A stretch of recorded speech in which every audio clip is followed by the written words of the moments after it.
6 గ్యారంటీలతో తెలంగాణలో అధికారంలోకి వచ్చిన కాంగ్రెస్ వాటిని నెరవేర్చేందుకు వడివడిగా అడుగులు వేస్తోంది.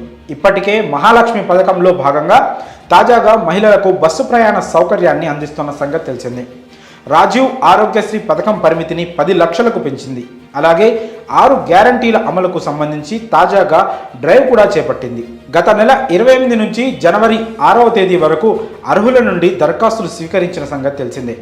అధికారంలోకి వచ్చిన 100 రోజుల్లోపే హామీలను అమలు చేస్తామంటూ పేర్కొన్న కాంగ్రెస్ సర్కార్ ఇప్పుడు ఆ మాటలను నిలబెట్టుకునేందుకు ప్రయత్నాలు చేస్తోంది.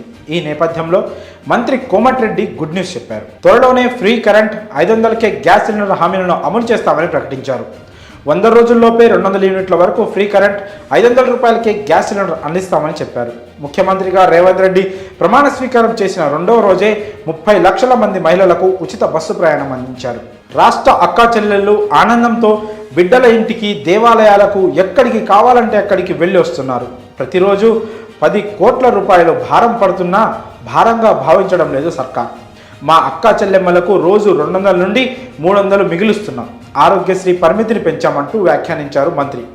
అధికారంలోకి వచ్చిన వెంటనే ఫ్రీ కరెంట్, గ్యాస్ సిలిండర్లు 2 నెలలు లేదా 100 రోజుల్లోపే అమలు చేస్తామన్నారు.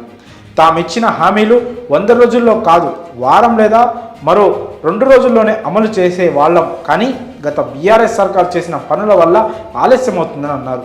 విద్యుత్ శాఖను గత ప్రభుత్వం సర్వనాశనం చేసిందని మండిపడ్డారు.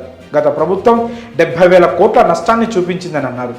యాదాద్రి, భద్రాద్రి పవర్ ప్లాంట్లలో అక్రమాలతో పాటు ఛత్తీస్గఢ్ కరెంట్ కొనుగోలులో అవినీతి బయటపడిందన్నారు. విద్యుత్ రంగాన్ని కేసీఆర్ కుటుంబం సర్వనాశనం చేసిందని మండిపడ్డారు మంత్రి కోమటిరెడ్డి. మరి ఆయన